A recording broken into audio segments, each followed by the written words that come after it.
même les animaux qui ont été mis au-dessus de certains parce qu'ils avaient de la science. Quel est l'animal qui a été mis au-dessus de l'autre? Pas le chien, parce qu'il y en a encore qui vont mal comprendre avec l'histoire de chasse, c'est pas chasse. Donc on va laisser le chien tranquille. Il y a un autre animal qui a parlé à un prophète et qui s'est permis de parler à un prophète de cette manière-là parce qu'elle avait de la science. Parce qu'il avait de la science, un animal. C'est quoi? Le hudhud, la huppe. Sulayman alayhi salam, il avait, comme vous le savez, les djinns, les animaux, même le vent à son service. Il n'a pas vu la huppe. Elle n'était pas là. Il a dit, puisqu'elle n'est pas là, la u'adhibannahu 'adhaban shadidan, donc c'est une huppe. Hein. C'est une huppe. Donc je vais la châtier, sauf si elle vient avec une excuse évidente, avec un truc, un justificatif. C'était quoi son justificatif? La huppe, elle vient, ahattu bima lam tuhit bih. Je sais quelque chose que tu sais pas. Tu imagines, toi, ton fils, il te parle comme ça? Taïb, ton animal, tu t'imagines, il te parle comme ça? Tu te dis, mais il n'y a rien qui va.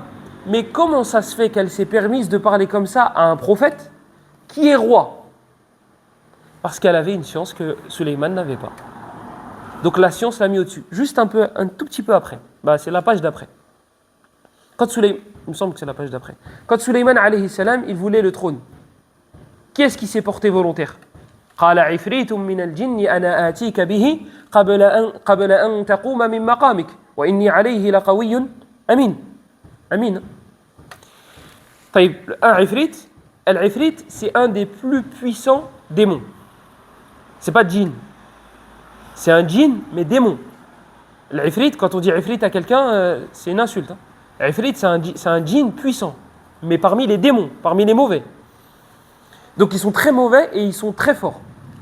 Donc lui, il lui a dit, le djinn en question, il dit, moi je te ramène le trône qui était dans quel pays? Égypte? Yémen. Il était au Yémen. Le trône, il était au Yémen. Moi je te le ramène avant que tu te lèves de ta place. Avant que tu te lèves de ta place, moi je te ramène le trône. C'est très fort, c'est très puissant. Vous imaginez?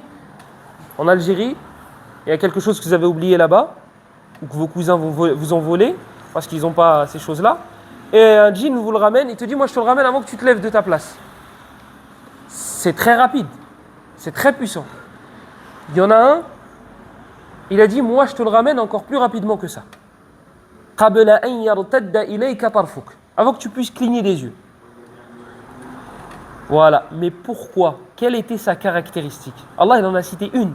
قال الذي عنده علم من الكتاب. Une caractéristique qu'Allah nous a citée concernant cette personne-là qui a dit, moi je te ramène le trône, avant que tu puisses cligner des yeux. Allah il a cité une caractéristique concernant cette personne-là. On n'a pas son nom, on n'a pas sa catégorie, on n'a pas son poids. Une caractéristique. قال الذي عنده علم من الكتاب. Celui qui avait la science du livre a dit, moi je te le ramène avant que tu puisses cligner des yeux. Même chez les djinns, ceux qui ont plus de science sont plus forts que les autres. Même chez les djinns. Donc les animaux, ceux qui ont de la science, ils sont au-dessus. Chez les djinns, ceux qui ont de la science sont au-dessus. Et vous pensez que chez Bani Adam, chez les enfants de Adam, ceux qui ont de la science ne seront pas au-dessus?